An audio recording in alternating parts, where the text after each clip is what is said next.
Hello, welcome back to the videos. It's been quite a while since I've posted any Lick of the Week videos, but I thought maybe now would be a good time to get back in the swing of posting some videos. And I have covered chords in the past. I know basically how to take the three standard shapes that we all know and love and convert them to minors and dominant sevenths.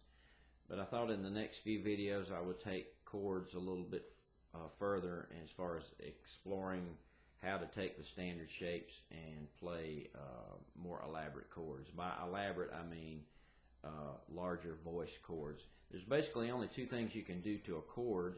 You either alter notes that are already in the chord, or you extend the chord, make it larger. It's sometimes called chord extensions.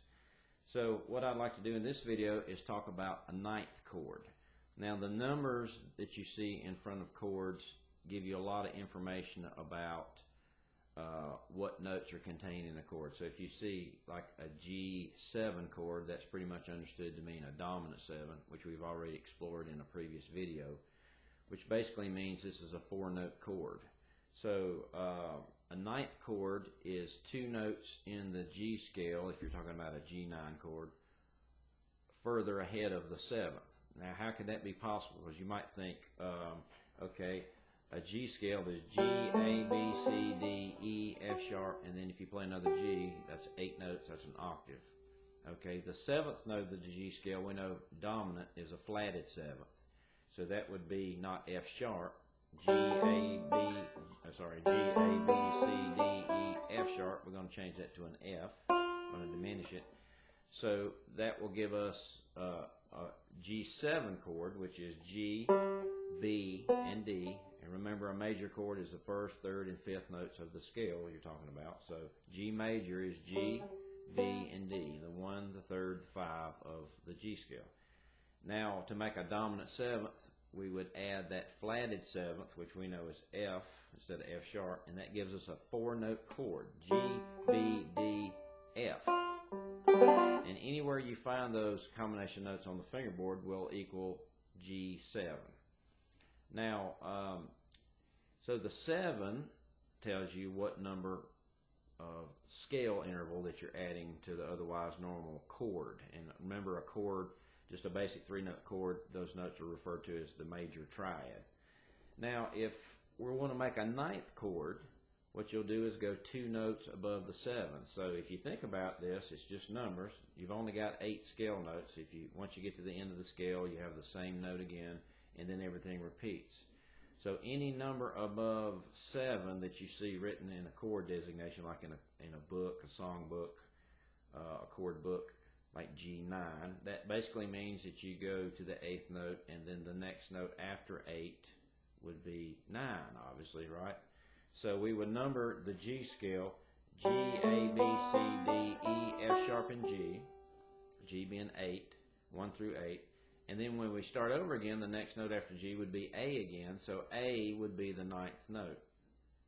So if you follow the logic there, that means B would be 10, C would be 11, blah, blah, blah. You go all the way through. So you basically have the numbers that you see corresponding to the symbols in chord books, like G11, G13, G flat 5, G sharp this, whatever those symbols and those little prefixes, they're telling you how to alter the chord. Remember, there's only 2 things you can do to a chord. You either change the notes that are there, or you add it, extend the chord extension.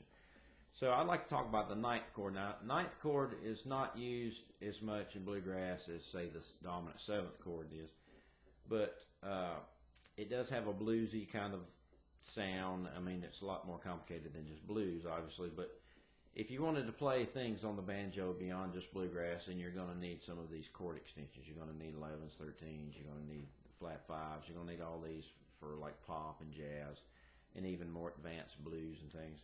But I think it just broadens your knowledge of the fingerboard to understand how these work. So what I want to do to make this easy in the beginning is to use the standard shapes that you're already familiar with, and we're going to look to add those notes. Now, here's the thing about chord extensions. Eventually, the chord is going to get so large that you're not going to be able to finger all those notes on the fingerboard. Especially with the banjo, you only have 5 strings. So if you wound up with a chord that had 7 or 8 notes in it, you're not going to be able to finger all those notes. So what happens is you can omit notes.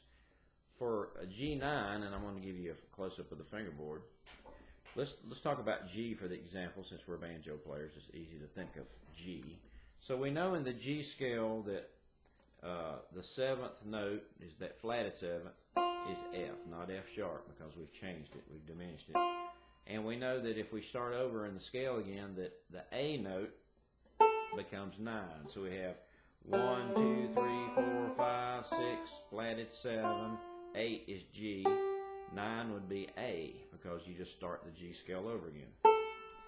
So what we need to do is figure out how to add an A and an F note to G chords on the neck, and we can make G9 chords.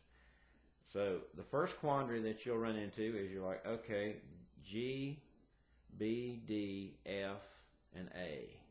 If I played all those intervals, that is a 5-note chord. I've only got 5 fingers, and I've only got 5 strings. So is that going to tie up all my fingers and all my strings? No, not necessarily, unless you want to do a Houdini kind of thing and try to find all those notes. What we can do is omit notes. The note that you can automatically kick out if you had to pick one of those notes to kick out of the equation would be the 5th of the scale. The 3rd is very important because it determines whether a chord is major or minor. So if you lose the 3rd in the chord, sometimes it becomes too ambiguous and you don't know what type of chord it is. G9 is going to be a major chord. It's going to be a kind of a dominant, dark sounding chord. So we don't want to lose the B note. That's the 3rd note of our G scale. That's 1, that's the root. Now some people get caught up in the root. They say you must have the root. If you're going to have a G9 chord, you must have a G, right? Well, not necessarily. If other instruments are playing the G note for you, like a bass player, the guitar player, anybody, they're playing chords with the G, with the root note in it, you don't necessarily even have to have the G. But since you're learning about chords, and I'm assuming if you're watching this video and you get anything out of this, you'll want to know, how do I keep as many notes as I can? So let's leave the root. Let's try to play a G9 chord but not lose the G note. But we can lose the 5th. The 5th is D. So if we don't have a D in there, it's not the end of the world, and it's not going to affect really the overall voicing of the chord, as it's called. So we need to find a G, a B, we can kick out the D, and we need to find an A and an F. Those 2 notes will give me a G9. All right, now the first shape on your banjo is obviously a bar chord. So when you play an open G chord on your banjo, you're playing a bar chord. That's like having your finger on this fret. So how can we make a G9 chord here? Well, it's really easy in this case because the open strings are going to sound good. I can play an F note here. That's the 4th string, 3rd fret, and here's an A note. The 2nd string, I'm sorry, 3rd string, 2nd fret. I'm looking at the camera, not my hand. So I'm trying to get my fingers out of the way so you can see it. So if you play these 2 notes, that gives you a F, an A, a B, which we know we don't need necessarily here in this case, but I mean, it's nice to have it in there. It's the 3rd, but because we said before, you know, that the B determines whether this is a major or minor, so it's kind of important to have the 3rd in there. And now we have the D that we talked about, the 5th, that we didn't actually need. What about our G? We've lost the G, the root note. Wait a minute, the 5th. So from the top, from the 5th string down, we have G, F, A, the B, which is very important, and the 1st string, D, which we don't actually need. Okay, so now there's a G9. But we also have an F note down here. So what if we put the F note here? That's a high, the 2nd octave F. They're both Fs. And leave the 2nd open because we need the B note to differentiate this as a major.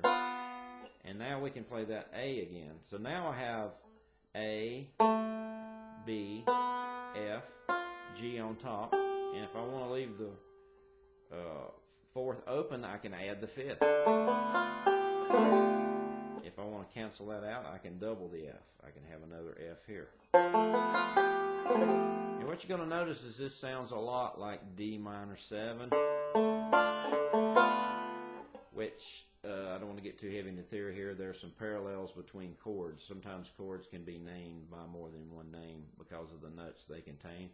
But let's just stick with calling this G9.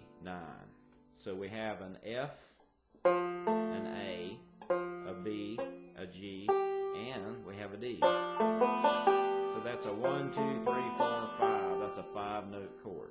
But again, you don't always have to have all 5 notes. You can kick the fifth out. You can also kick the root out. If the other instruments are playing a strong G somewhere, like the bass player, the guitar player, somebody's playing a chord with a G in it, you can just imply the ninth without having the G note in there.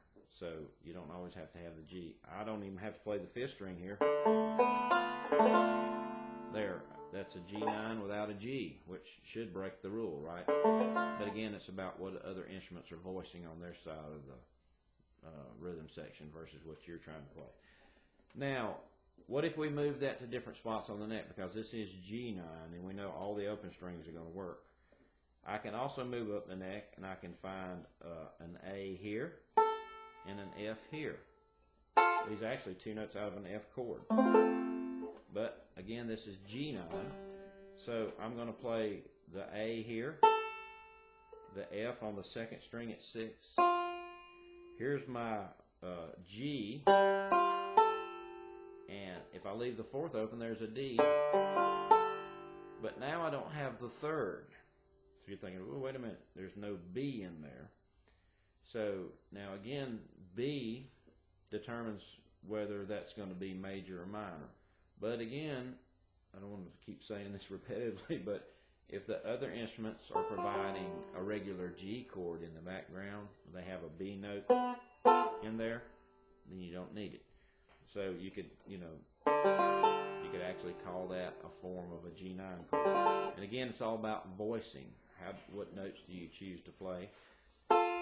You could leave the 7 out, but that's not a good idea because sometimes these notes are stepping stones in the scale. After the chord gets bigger, then you can start dropping notes. But I really like having the F and the A together, so the 7 and the 9th notes of the scale together. So you could basically move around the neck, and you could find an F and an A note and leave everything else open on your banjo, and they'll qualify as some type of 9th chord, although the voicing will be strange. You might lose the root one time, lose the fifth the next. Now let's talk about chord shapes, because these are all, easy versions of G9 where you have open strings involved with a couple of fretted. It's almost like partials.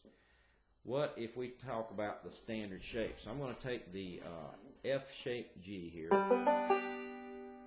and let's see if we can convert that to G9. What I need to find again is the A and the F. Now, here's my A and here's my F from my previous example. If I move my fingers around a little bit, this is one of my favorite 9th chord shape alterations here. What this gives me is the middle finger on the 5th fret of the 4th, index finger back here on the 3rd string at 4, my ring finger is on the 2nd string at 6, and the pinky's holding the 1st string at 7. What do I have here? I have a G, that's the G. Here's my B, here's my F, here's my A. So I have a G, a B. Now I've canceled the 5th. There's no D note in this chord. And I can even add the 5th string.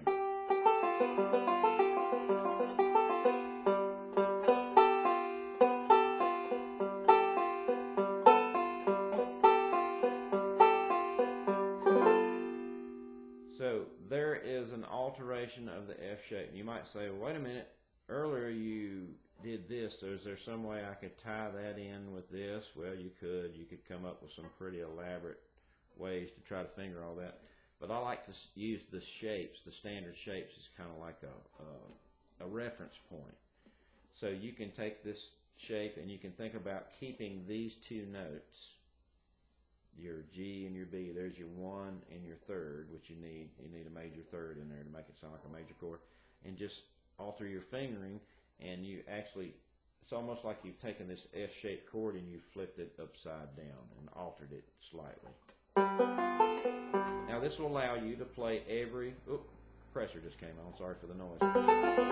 So what you can do is practice with this shape. Here's F major. I'll try to stay in the camera shot here. And remember, you're going to keep these two notes intact, but you're going to switch fingers. This allows you to add the 7 and the 9 from the scale. So there's F9, F sharp 9, G9, G sharp 9, A9. So it's always the same position, but you can think of this in a lot of different ways as far as fingering goes, and you're welcome to experiment with other fingerings, but I have found that this is a real nice, actually not that hard to hold version of an F-shaped 9th chord. But again, if you find these notes in any conglomeration on the fingerboard, it's going to be a version of a G9 chord. Now, what about the D shape?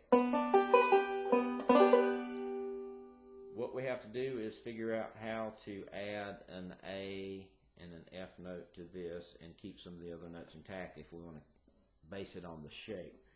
Okay, this gets to be a little bit more of a quandary because there are some notes nearby. Here's the F, here's the A, but what you'll run into is it cancels out more of the essential notes, like you lose your B. That's your B note, you lose your B. So one thing you can do is keep the B here. That's one of the notes you need to designate this as a major chord, which it is. Alright, and we need an F. There happens to be an F note. I can even give you more of a close-up. There happens to be an F note living on the third string at 10, right in front of this G. Okay, so that gives me a B, which I need. This gives me the F, which I need. Here's my G. And now what about my A? Aha! There's an A living right here, 7th fret of the first string. So what I've done is kept these two notes intact. The middle finger on the second string, that's my G. There's my root, which I don't really have to have, but I want it in here for this example. Here is my B. There's my third, which I need to designate this as a major, because if it was a minor, it would be B flat. That would turn this into G minor. We don't want that. We want G9. So we need to keep a major third in there. So here's G, here's B. We need an F. There's an F here. But now we need an A. There's an A there. So really all this is an alteration of a D shape by taking your pinky and putting it on the third string, 1 fret higher than the shape, and going 1 fret behind the shape on the first string. I mean, you can actually practice this, kind of a spider crawl. You can actually turn this into a 9th. That means if you make an A chord here, all you have to do is, I know I'm running out of camera space here. Here's F, F9. Now that's probably the easiest one I found that allows you to keep some of the shape intact, just like the F shape. We kept these two notes intact in order to add the F and the A, the 7 and the 9 to the scale. So I'm trying to do the same thing with this D shape. I'm trying to keep as much of the normal chord intact so you can use it as a reference point. So if you get where you can train the index and the pinky to do this, which may feel kind of foreign at first. Now there are other ways you can do that, but it requires you to move the shape, dissolve the shape more, and I don't want to do that in this video. Maybe we can come back later in another video and talk about, different versions, because again, as long as you can find those notes in any configuration, it's going to give you a voicing of a G9 chord, but I want to keep the shapes kind of intact. All right, that leaves us the bar chord. Alright, now what we need to do here is play an F and an A and keep as much of the other notes intact as we can, except for maybe the root or the fifth. So one way that leaps to mind is to play the F note on the first string. I'm trying to stay in the camera here. So the first string, 3 frets higher, there's my F. And my A lives on the third string, 2 frets higher from the bar position. So I know that note is under my knuckle, but the 12th fret of the third string is my G. So G, G sharp, A. There's my A. That's probably the easiest ninth from a bar position. So you have, if you count the notes, you have, there's your fifth, which you don't actually have to have. There's your D note. There's your A.